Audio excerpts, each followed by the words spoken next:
Hola a todos, bienvenidos. Soy Mapi Gil, CEO de Beyond Consulting, Multifamily Office especializada en la gestión patrimonial y financiera de clientes con hincapié en familias empresariales latinoamericanas. El día de hoy estamos aquí con Pablo Álvarez de Linera, un excelente colega con el que ya hemos trabajado muchos años y con quien vamos a discutir uno de los temas tan cruciales en familias empresarias, que es cómo lograr una sucesión exitosa. Para darles un poco más de contexto, Pablo, pues tu currículum es increíblemente extenso, pero a grosso modo eres un reconocido abogado y economista, tienes doble doctorado en Derecho y Economía, con especialización en Derecho Fiscal, Tributario, Familiar y Gobierno Corporativo, y bueno, tienes más de 5 libros escritos y más de 90 artículos también publicados respecto a estos temas. Y bueno, estamos encantadísimos de tenerte a ti acá y muy entusiasmados de hablar de este tema y que nos puedas dar tu feedback, tu retroalimentación de tantos procesos en los que has acompañado familias a atravesar el camino de la sucesión. Encantado, Mapi. Muchísimas gracias por invitarme y a tu disposición. ¿Qué te parece si comenzamos delineando cuáles son los mayores desafíos que explotan en estas familias empresarias cuando deciden tomar las riendas de planear la sucesión? Cuando usualmente el patriarca o matriarca que lleva las riendas del negocio dice, ya, este es el momento para empezar a planear una transición. La empresa familiar tiene tres momentos fundamentales, que son el momento de la convivencia, la etapa de la convivencia, la etapa de la contingencia, situaciones distintas de la muerte pero que afectan a la vida, y la etapa de la sucesión. Yo creo que las tres tienen que ser consideradas como un conjunto. Abordar las cuestiones de las que estamos tratando ahora solamente desde la perspectiva de la sucesión probablemente dificulte la propia sucesión. Yo creo que la vida de la empresa familiar es una vida completa y como tal hay que tratarla. Muchas veces digo que una buena sucesión es la consecuencia de una buena convivencia intergeneracional. Y ese es un poco el desafío con el que se encuentran las empresas familiares. ¿Y existen algunas verdades o realidades difíciles a veces de gesticular por parte de estos líderes de familias empresarias que se requieren poner en la mesa cuando se comienza este proceso como una anticipación a todo el camino que se viene adelante y que muchas veces no lo hacen por miedo a generar conflictos entre los miembros de la familia empresaria? Absolutamente. También hay que distinguir la generación en la que se encuentra la familia. Ujú. No es lo mismo una familia en tránsito de primera a segunda generación, donde el fundador pues, empezó de la nada o de casi nada, ha ido creciendo, lo ve aquello como suyo, pero no solamente desde una perspectiva económica, sino también desde una perspectiva psicológica. Esto es mío, esto lo he creado yo, esto lo he desarrollado yo. Claro, un tránsito entre tercera y cuarta generación es completamente diferente, porque el líder de tercera generación ya ha venido precedido por los líderes de segunda, por los líderes de primera, etc. Entonces, creo que es muy importante distinguir la generación en la que estamos trabajando. Y después, en segundo lugar, partir de dos hechos. El primer hecho es que a nadie le gusta ser sucedido. Abordamos la sucesión, pero normalmente todos queremos mantenernos en la posición en la que estamos. Y el segundo hecho es que, partiendo del primero, las personas llamadas a suceder tienen que tener orden y paciencia para llegar al momento adecuado. Generosidad por parte de la primera generación, sabiendo que nadie quiere ser sucedido, y por otra parte orden y paciencia por parte de la siguiente generación para, aceptando el hecho, pues ordenar y ayudar al proceso de sucesión. ¿Y cuáles son esas expectativas poco realistas que muchas veces estos líderes de familia realmente no concientizan claramente que van a ser pues estos retos en estos procesos? O sea, de qué forma ellos quizás eh, tienen en su mente el proceso y tú en tu rol de asesor, cómo aterrizas sus objetivos iniciales que tal vez vienen un poco de la ignorancia del tema, ¿no? En ese sentido, vuelvo otra vez a lo que comentaba en relación con la primera pregunta, es muy importante gestionar la convivencia intergeneracional. Un empresario de 60 años empieza a convivir con sus hijos de 30 años cuando estos se incorporan al negocio. Cuando este empresario tiene 70, sus hijos ya tienen 40 y ya ha ido conviviendo con ellos. Ese proceso de convivencia tiene que ser un proceso de educación empresarial, pero también de educación para la sucesión. Y el empresario tiene que ser consciente del paso del tiempo.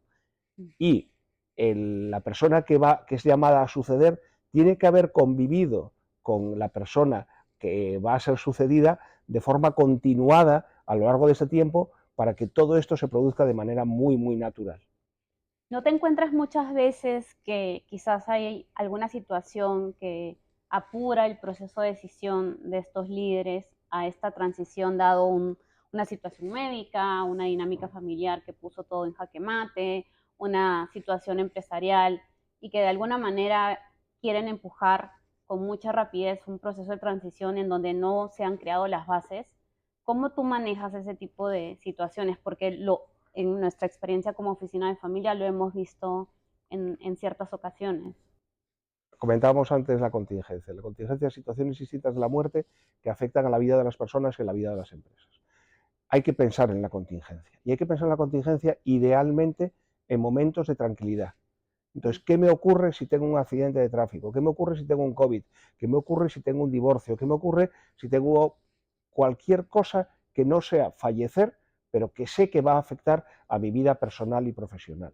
Esto es completamente fundamental y la mejor manera de abordar la contingencia es en los momentos de tranquilidad, cuando ese hecho no parece previsible a corto plazo. Lo que es muy complicado es abordar situaciones de contingencia de forma rápida y cuando se han producido inesperadamente y sin ninguna preparación previa por parte de la persona y de la empresa. ¿Y qué mensaje le darías a estos líderes que lastimosamente por situaciones no previeron el tema de la contingencia y ahora se están enfrentando a situaciones en donde también tienen que hacer una planeación en mucho estrés, dada la circunstancia que estén viviendo, pero que a la vez también quieren apostar por esta transición de liderazgo La clave en todo tipo de organizaciones humanas, y al final una empresa familiar se compone de la propia empresa y de la familia empresaria. Entonces, la conjunción de ambas cosas como grupo social exige organización.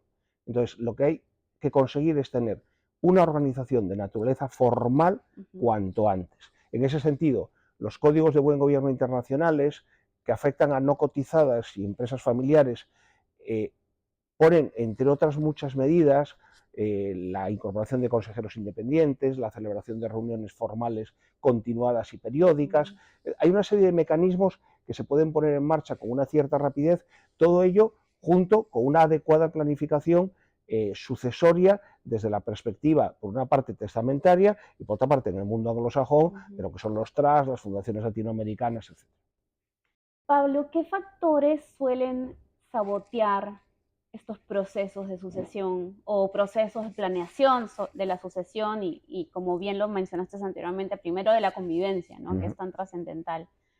¿Cuáles son esas características o realmente trabas que ves que tanto los miembros de familia como los líderes de las familias que deciden en conjunto llevar a cabo este plan se enfrentan y que hacen que todos estos procesos tengan un retroceso importante o realmente no se concreten el desarrollo de ese músculo que hablábamos, que ayuda a que el plan se lleve a cabo, ¿no? Más allá de que termina el asesor y regresa a casa, pero que ellos se quedan en la cancha. A ver, la familia tiene que poner en marcha las reglas que se han recomendado en los diferentes trabajos que se han llevado a cabo. Y eso exige reuniones formales, eso exige dotar de una organización a las diferentes estructuras que se han planteado, exige que todas esas reuniones se realicen de forma periódica, exige que las reuniones se realicen de manera que queden documentados los hechos los acuerdos que se adoptan. Hace falta dotar de mucho rigor a toda la actividad que lleva a cabo la familia y la empresa. ¿Y cómo sucede cuando la familia no tiene dentro del ADN es esta capacidad de organización. O sea, ¿cómo has visto que ha funcionado en familias que tienen la intención, pero y pueden tener ese manual de instrucciones, pero no tienen esa tercera pata que es muy importante, que es la de una organización o un líder que pueda estructurar este camino, ¿no? Porque al final... Ahí, Mapi, es completamente necesario que aparezcan las personas ajenas a la familia trabajando de manera continuada con la familia en esas cosas. O sea, la familia normalmente necesita verse acompañada de personas ajenas a la familia. Miembros del Family Office, asesores externos, lo que en la terminología de los códigos internacionales se llaman los consejeros independientes, y que todo eso forme un entramado donde de forma continuada, de manera continuada, se dé vida a los órganos que se han diseñado. Pero, ¿cuántas familias realmente ponen en práctica este trabajo en el tiempo, ¿no? Hablemos un poco más acerca de, no el primer año o el segundo año, donde todavía hay mucho más entusiasmo, ¿no? Pero realmente, ¿cómo ves tú que este trabajo se mantiene en décadas y puedes observar casos de éxito de familias que transicionan a más de una tercera generación, que es la generación con más riesgo, ¿no? Sí, En sí. estas empresas No, familiares. yo el primer trabajo que hice, que fue en 1995, y hace muchísimos años, era un tránsito entre tercera y cuarta generación. Y ahora esa familia y esa empresa están tranquilamente transicionando de cuarta a quinta. No es muy habitual, todo el mundo conoce la estadística internacional del número de empresas de primera generación que llegan a tercera, etcétera, pero las familias que desarrollan un entramado institucional y que además se acompañan de personas independientes en el desarrollo de esa institucionalización, consiguen sacar adelante todo el proceso. Y lo cierto es que un porcentaje significativo de las familias que lo inician son capaces de terminarlo si cumplen estas reglas. Creo que una de las cosas muy importantes es que, y aquí me encantaría tu comentario, es que vean estos retos como una oportunidad de mejora, no solamente a nivel empresarial, sino a nivel de dinámica familiar, ¿no? No sé si tienes algún caso de práctica en donde hayas visto que el haber realmente haber dado estructura a todo el entramado empresarial finalmente también terminó impactando en una familia mucho más unida. Absolutamente. En la literatura sobre esta temática se habla mucho del problema de los silencios, porque todos tenemos respetos humanos. Entonces, cuando una persona habla con su padre, habla con su madre, habla con su hermano, habla con su primo, tiene ese respeto humano por el cual muchas de las cosas que piensa no las dice, y cuando las dice acaba diciéndolas mal. En el momento en el cual tenemos el entramado organizado, hay órganos que se reúnen de manera formal, hay una estructura donde hay personas independientes que ayudan a la promoción de los diálogos y a la resolución de conflictos, todo funciona mucho mejor. Pero esto ya no es una cuestión exclusivamente de empresa familiar, esto casi te diría que es la vida misma. Entonces, yo creo que sí se ayuda mucho a la dinámica familiar a través de estos mecanismos. Un reto que es difícil para los miembros líderes de empresas familiares que están en sus primeras generaciones es llegar a la realización de si cuentan miembros en la siguiente generación o en la subsiguiente generación que tengan la capacidad de liderar el negocio familiar. ¿Cómo pueden saber estos líderes o cómo pueden evaluar estos líderes si realmente dentro del pool de familia existe gente capaz, existen hijos o sobrinos capaces de llevar a cabo el liderazgo de la empresa? ¿Y cuándo tienen que también tomar la decisión de, si no hay alguien dentro de la familia, pensar en buscar profesionales fuera? O sea, es una decisión, como tú bien sabes, que tiene una parte muy emocional y psicológica y otra también empresarial. Entonces, ¿cómo los has ayudado en estos procesos? Hablábamos, Mapi, en varias ocasiones a lo largo de esta charla que estamos teniendo, de la convivencia. A lo largo de la convivencia, el empresario descubre las virtudes, y no voy a decir los defectos, pero sí las limitaciones de las personas con las que convive. Viceversa, las siguientes generaciones van conociendo la empresa, conociendo la familia desde el punto de vista empresarial, viendo sus virtudes y viendo sus debilidades. Y llega un momento en el cual, idealmente, tanto unos como otros acaban con el convencimiento de si efectivamente hay un sucesor o no hay un sucesor. No es un proceso fácil, no es un proceso sencillo, ni es un proceso inmediato. Es un proceso que lleva tiempo. Por eso la convivencia es tan importante, gestionar bien la convivencia para poder llegar a una conclusión. Y después, un segundo elemento que está muy presente también en la literatura sobre esta materia, que es el ser capaz de distinguir la posición de accionista de la posición de directivo o de la posición de mero empleado, porque no todos los miembros de la familia tienen por qué ser altos directivos, y sin embargo pueden disfrutar de todos los beneficios de lo que también en la literatura se llama la riqueza socioemocional que proporciona la familia y la empresa. En la medida en que se haga bien esta distinción, vamos a ser mucho más capaces de poder gestionar bien esa eventual falta de competencia directiva de los miembros de la familia. Hay familias muy exitosas donde un miembro es directivo y otros muchos son empleados. Hay familias muy exitosas donde todos son accionistas. Hay familias, pero no son ni directivos ni empleados. Hay familias muy exitosas donde se cumple la condición de accionista y directivo. La variedad es enorme, pero eso se gestiona bien durante el periodo de convivencia.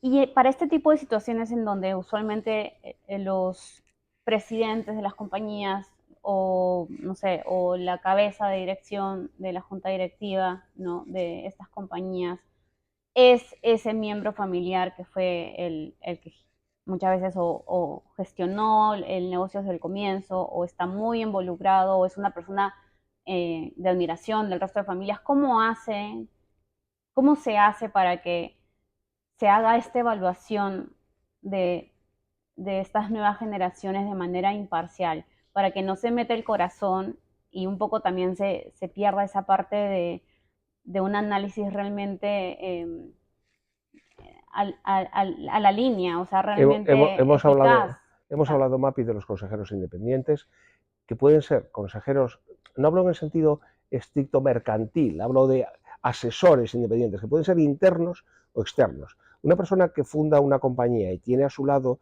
a un director general con el que lleva trabajando 30 años, que no es miembro de la familia, y empieza a tener miembros de la familia alrededor, recibe el asesoramiento de su director general, no miembro de la familia, y dice, este vale, este no vale. También con consejeros externos, personas que en un momento determinado forman parte de ese círculo de confianza y que proporcionan esa información. También con sistemas de evaluación objetivos. O sea, hay personas y compañías en el mercado que evalúan capacidades, con lo cual tenemos una variedad de medios muy amplia para poder tomar una decisión objetiva. No, definitivamente yo estoy muy alineada contigo en el hecho de que tenemos que, estando en los zapatos de estos líderes, tomar la ayuda tanto interna dentro de la compañía, pero también de consejeros independientes y sobre que no todo, tengan conflictos de interés. Y sobre todo dando formalidad y continuidad a las decisiones. Una persona debe ser evaluada en su trabajo a lo largo de los años, aunque sea miembro de la familia. Y esa evaluación tiene que ser trasladada a la persona evaluada y también recibir el feedback de la persona evaluada en relación con la evaluación que ha recibido. Y todo ese proceso formal, al cabo del tiempo, sitúa a las personas en el lugar adecuado dentro de la organización. ¿Tienes algún caso de éxito de familia empresaria que quizás al comienzo fue muy difícil el establecer este plan de acción y que el día de hoy, pasadas algunas generaciones, hayas visto el éxito que pudieras compartir con nosotros? Sí, gracias a Dios tengo bastantes. Y hay alguno divertido, como todos estos procesos surgen a iniciativa de una persona dentro de la familia. Estos procesos no suelen surgir colectivamente. Hay una persona que los impulsa. En alguna familia en particular, un miembro de segunda generación impulsa el proceso frente al miembro de primera generación. Y ese miembro de primera generación, en un momento determinado, yo me reúno con él y una reunión que estaba prevista para 10 minutos dura 2 horas.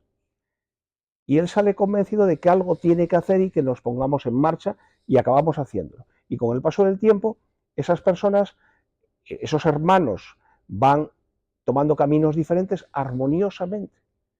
armoniosamente, se entienden fenomenal, han tomado caminos distintos tras el fallecimiento de su padre y la cosa ha funcionado muy bien. La cosa ha funcionado muy bien. Hay muchos ejemplos de esas características. Hay otras empresas donde se van incorporando de forma paulatina miembros de la familia a la empresa, pero no necesariamente en puestos directivos, sino en otros puestos de trabajo. Todo el mundo se encuentra cómodo, las elecciones de directivos se han hecho durante la transición generacional de manera armoniosa. Hay muchos casos de éxito, Mapi, muchos, pero hay que trabajar, hay que trabajar. No conozco casos de éxito por azar, Claro. Lo cual no quiere decir que no los haya, pero yo no los conozco. Y quizás también redefinir lo que es el éxito, ¿no? Para las empresas familiares o las familias empresarias. Quizás el éxito desde la primera generación era, no, esto tiene que mantenerse unido, tenemos que seguir constantemente unidos generación tras generación, y quizás también el éxito es en algún momento tomar conciencia de que tener caminos separados, pero tener una relación a nivel familiar cordial, con buenos sentimientos uno con los otros, también es válido, ¿no? Totalmente de acuerdo, porque al final los caminos personales y profesionales no tienen necesariamente por qué coincidir y no tienen por qué aglutinarse todos en la empresa familiar. La empresa familiar lo que puede servir es, por una parte, para dar tranquilidad económica a todos los miembros de la familia, bien a través de los dividendos, bien a través del trabajo dentro de la compañía, etcétera, y después para generar sentido de pertenencia a un grupo familiar con implantación y con proyección en un entorno social. Eso es la riqueza socioemocional, ser capaz de decir, yo soy miembro de esta familia que tiene esta empresa, aunque sea cirujano en un hospital, o aunque sea músico en una orquesta, o aunque sea profesor en una universidad, o aunque me dedique a la biología. Ese sentimiento de pertenencia es algo muy importante y se puede y se debe cultivar de forma que ofrecemos a todos la oportunidad de trabajar en la empresa, respetamos las decisiones personales de los que no quieran estar e intentamos con todo ello generar esa idea de que formamos una colectividad a través de la familia y a través de la empresa. Y creo que también este es un buen punto para traer a colación el tema de la diferencia entre lo que es la familia empresaria y la empresa familiar. Absolutamente. Porque quizás mucho enfoque se le da al tema de la empresa familiar y pensamos que en el momento en que la empresa familiar ya no está en manos de la familia porque se aceptan nuevos accionistas no familiares o porque se vende el negocio, de alguna manera es una señal de fracaso y no es así. No necesariamente, quizás es la mejor opción o parcialmente, una venta parcial. Entonces, ¿por qué no nos das una pequeña introducción de la diferencia entre lo que es la familia empresaria como tal y la empresa familiar y los distintos escenarios en los que se puede terminar teniendo el patrimonio de la familia empresaria, ¿no? La familia empresaria es un grupo humano que es propietario de una empresa con vocación de continuidad. La empresa familiar es una organización normalmente de carácter mercantil en el sentido estricto de la palabra, cuyo objetivo fundamental es generar riqueza para la vida de las personas que son miembros de la familia y para todos aquellos grupos de interés que se encuentran alrededor. Por tanto, la finalidad de la familia es hacer feliz a los miembros de la misma, la finalidad de la empresa es ayudar a esa felicidad a través de lograr un sustento económico por una parte y por otra parte una posición social. Entonces son órganos distintos, totalmente complementarios, pero órganos diferentes. Y creo que hay que entenderlos como órganos distintos. Lo que pasa es que son dos grupos sociales y partimos de la idea de que todos los grupos sociales tienen que tener una organización, la que sea. Un grupo de 4 personas tiene que estar organizado, un grupo de 10 personas tiene que estar organizado, la familia tiene que tener una organización, la empresa tiene que tener una organización coordinada las unas con las otras. Y lo que puede también terminar sucediendo es que el patrimonio fuerte que en algún momento puede haber sido la empresa familiar como tal, en el transcurso de ciertas generaciones puede no ser necesariamente el patrimonio principal económico de la familia empresaria. Absolutamente. De hecho, hay muchas familias latinoamericanas que tienen un enorme patrimonio financiero que han ido acumulando a lo largo de los años, que lo instrumentalizan a través de trusts anglosajones o de fideicomisos y que por otra parte tienen actividades empresariales. De manera que normalmente en las estructuras económicas son beneficiarios todos los miembros de la familia y en las estructuras empresariales como directivos fundamentalmente, e incluso también como empleados, participan solo algunos. Y todo ello forma un conjunto, de manera que todos se benefician del pasado mirando hacia el futuro, pero en estructuras diferentes. Sí, sí. Y hablando de ambos ámbitos, del empresarial y el familiar, quizás tal vez nos puedas hacer también una acotación de cuando hablamos de gobierno, del gobierno corporativo, de la empresa familiar, perdón, y el gobierno familiar, de la familia empresaria, ¿a qué nos referimos? ¿Y cuáles son estas diferencias y también en qué aspectos se vinculan, ¿no? A ver, es muy importante trasladar la idea de que no estamos hablando de algo abstracto, estamos hablando de algo enormemente concreto. ¿A qué me refiero con que estamos hablando de algo enormemente concreto? Desde Hong Kong hasta Colombia hay propuestas específicas de buen gobierno para empresas no cotizadas con apéndices de familia. Esto en general es bastante desconocido, pero hay que trasladarlo. Hay propuestas de códigos de buen gobierno en Hong Kong, en Turquía, en Pakistán, en sitios tan inesperados como Arabia Saudí, en el Líbano, en Dubái, en Bahrein, en Finlandia, en Alemania, en Suiza, que se dividen básicamente en dos grupos. Lo que podemos llamar propuestas mixtas, esto es, propuestas que contienen reglas para la empresa con apéndices de reglas para la familia, y propuestas que podemos llamar únicas, que son fundamentalmente centroeuropeas, de reglas solo para la familia. Por tanto, hablamos de algo enormemente concreto, no hablamos de abstracciones o de ideas generales y demás. Y esa concreción significa que hay un conjunto de propuestas, por ejemplo, en relación con temas de conflictos de intereses, en relación con temas de sistemas retributivos, en relación con promoción dentro de la empresa, y hay un conjunto de propuestas para organizar a través de estructuras específicas, consejo de familia, asamblea de familia, etcétera, la familia.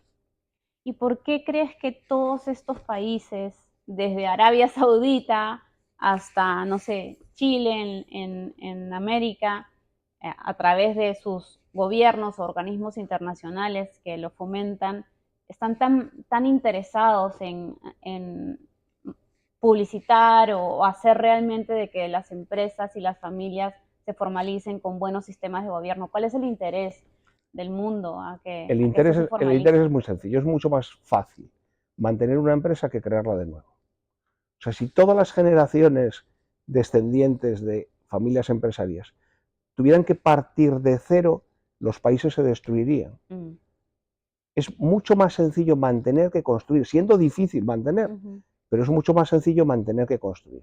Entonces, los países conocen esto y los gobiernos conocen esto, y por eso apoyan las empresas familiares, que por otra parte son la inmensa mayoría del tejido productivo de todos los países del mundo. Justamente. Curiosamente, hay estudios sobre la empresa familiar en los 5 continentes. En los 5 continentes hay estudios sobre la empresa familiar en Latinoamérica, individualizados por países. Hay estudios sobre la empresa familiar en Europa, individualizados por países. Los hay en Oriente Medio, aunque sorprenda. Los hay en Asia, los hay hasta en África, menos, pero también los hay en África. Y los hay en Estados Unidos, Canadá y Oceanía. Entonces, es algo fundamental en todas las economías internacionales. Por ejemplo, en España hablamos del IBEX 35. El IBEX 35 son 35 empresas. Y en España hay muchísimas más. Y esas generan un tejido productivo enorme. Y muchas de ellas son tremendamente interesantes y tremendamente rentables. Yo, que llevo muchos años trabajando en esto, voy a exagerar un poco, todos los días conozco una empresa interesante nueva. Empresarios valientes, comprometidos, con volúmenes de facturación importantes, con volúmenes de beneficio significativos, de los que no había oído hablar nunca, pero que son extraordinariamente interesantes. Y llevo muchos años en esto y sigo conociendo gente nueva y muy atractiva todos los días. Si esto lo extendemos de España a los diferentes países de Latinoamérica o a otros territorios, pues imagínate. No únicamente los gobiernos son los interesados realmente en promover buenas prácticas, dado el impacto económico que tienen las empresas familiares en sus realidades, ¿no? A nivel global. O sea, como bien lo decías, posiblemente en el mundo 80-90% de la masa productiva vienen de empresas familiares.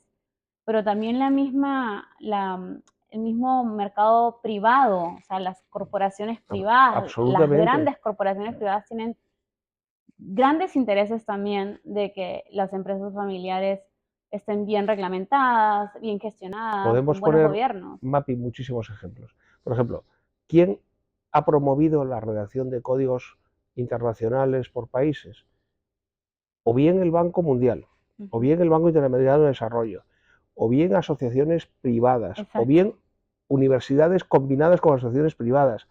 Tenemos de todo. Y después algo que es razonablemente conocido. Los grandes bancos internacionales, no voy a mencionar ninguno, es que eso te iba a decir. Llevan muchos años haciendo Next Generation Program. Next Generation Program for Middle East, Next Generation Program for Asia, Next Generation Program for Colombia, constantemente. Y son todos, no voy a mencionar ninguno para que no dejar ninguno fuera, pero todos. Y llevan años y años y años. Tiene todo sentido. Es un revenue recurrente también para ellos, porque una empresa familiar que, no sé, tiene, no sé, en sus manos la distribución de grandes marcas.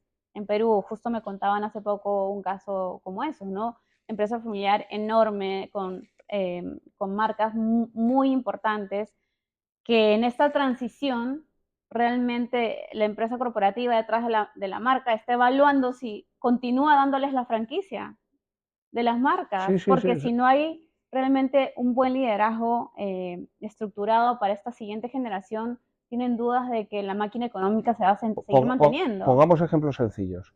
Un empresario con una empresa potente, bollante, que tenga 70 años y que pida un crédito de 100 millones de dólares a una entidad financiera con vencimiento dentro de 15 años.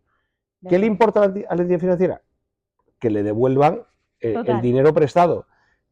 La entidad financiera que tiene que evaluar la capacidad de liderazgo futura, porque esa persona de 70 años lo normal es que a los 85 pues de alguna manera haya cedido su liderazgo, lo haya compartido, etcétera. Y en ese sentido, solamente desde esa perspectiva, con este ejemplo tan sencillo, y podemos poner ejemplos mucho más complejos, ya es importante para las entidades financieras que la transición generacional sea algo bien realizado, y para ellos es muy importante.